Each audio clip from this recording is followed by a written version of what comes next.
இப்போல்லாம் தமிழ்நாட்டுல புதுசா வீடு கட்டுறீங்களா? அப்போ கண்டிப்பா ஃபால்ஸ் சீலிங் பண்ணணும்னு ஒரு எண்ணம் நம்ம எல்லார்கிட்டயும் இருக்கு. அது ஒரு மாடர்ன் லக்ஸுரி வீடுனா இப்படிதான் இருக்கணும்னு நினைக்கிறோம். ஆனா இந்த லக்ஸுரின்னு நாம நினைக்கிற விஷயத்துக்கு பின்னால நமக்கு தெரியாமலே எவ்வளவு பெரிய பிரச்சனைகள் ஒளிஞ்சிருக்குன்னு எனக்காவது யோசிச்சிருக்கீங்களா? Hello everyone, welcome to Connect and Build. Sit back, relax and enjoy the video. Let's get started.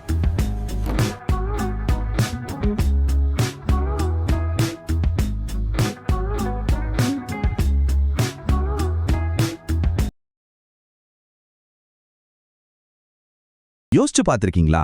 நீங்க ஆசாசியா கட்டின வீட்ல உங்க தலைக்கு மேல இருக்கிற அந்த ஃபால்ஸ் சீலிங் ஒருவேளை உங்களுக்கே தெரியாம வச்ச ஒரு பொறியா இருந்தா எப்படி இருக்கும்? சரி, வாங்க இத பத்தி கொஞ்சம் ஆழமா பார்க்கலாம். முதல்ல இந்த ஃபால்ஸ் சீலிங் ஏன் இவ்ளோ பாப்புலர் ஆச்சு? அந்த ஆடம்பர மாய எங்க இருந்து ஆரம்பிச்சதுன்னு பார்த்துட்டு அதுக்கு பின்னால இருக்கிற இன்ஜினியரிங் உண்மைகளை உடைச்சு பார்க்கலாம். நம்ம பார்க்கறதுக்கும் நிஜத்துக்கும் எவ்வளோ வித்தியாசம் பாருங்க. ஒரு பக்கம் பார்க்கறதுக்கு ரொம்ப அழகா மாடர்னா இருக்கு. வீட்ல அசிங்கமா தெரியிற வயர் எல்லாத்தையும் அழகா மறைச்சு வீட்டுக்கு ஒரு சூப்பரான லுக் கொடுக்குது. இதுதான் நம்ம பார்க்கறது.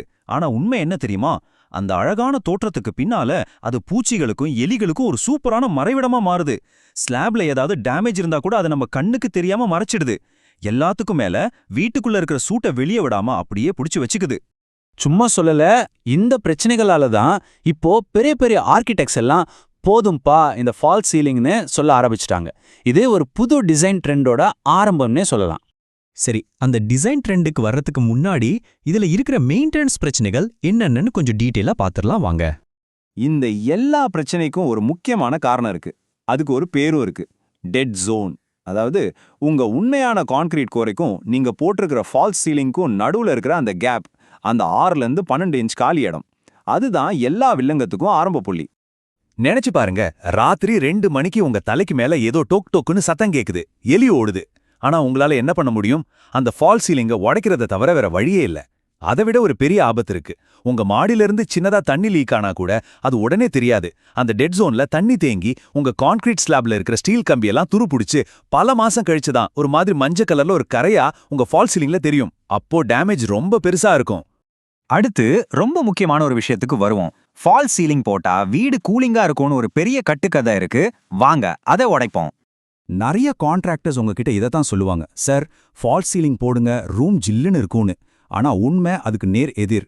நீங்க சரியா தெர்மல் இன்சுலேஷன் மாதிரி பொருட்கள் எதுவும் பயன்படுத்தலனா அந்த ஃபால்ஸ் சீலிங்க்கு மேல இருக்கிற காலி இடம் சூடான காத்த அப்படியே உங்க தலைக்கு மேல ஒரு போர்வை மாதிரி புடிச்சு வச்சுக்கும். இந்த டேபிள பாருங்க, உங்களுக்கே புரியும். உங்க ரூமோட உயரம் 10 அடின்னு வச்சுக்குவோம். ஃபால்ஸ் சீலிங் போட்டதும் அது 9 அடியா குறைஞ்சிடுது.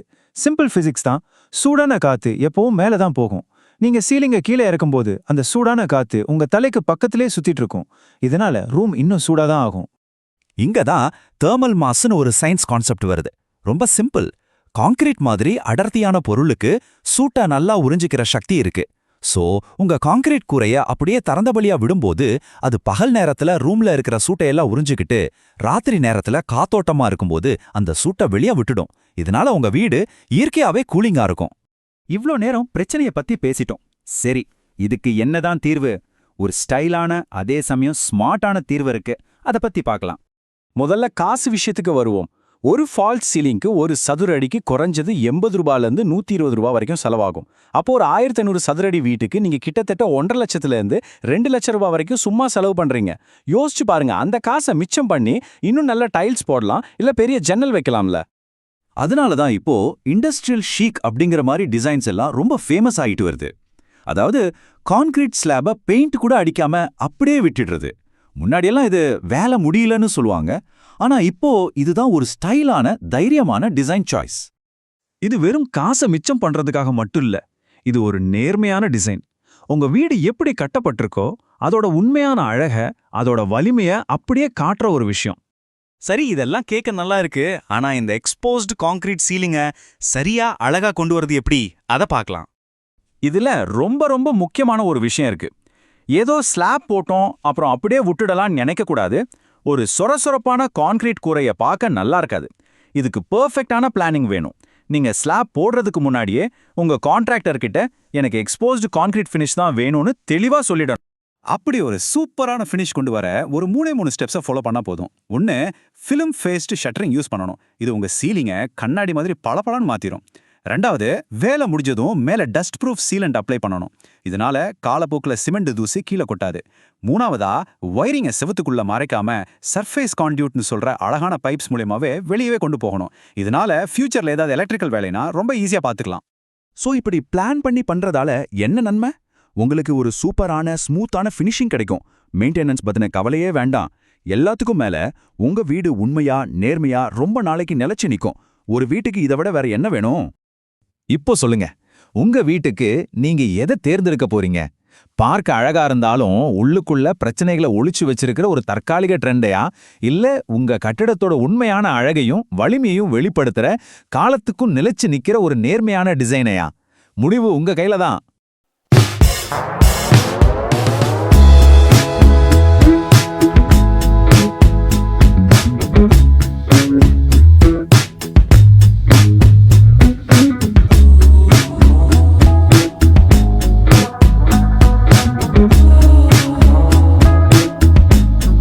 Like, share, and subscribe to Connect and Build. I have already done. Did you guys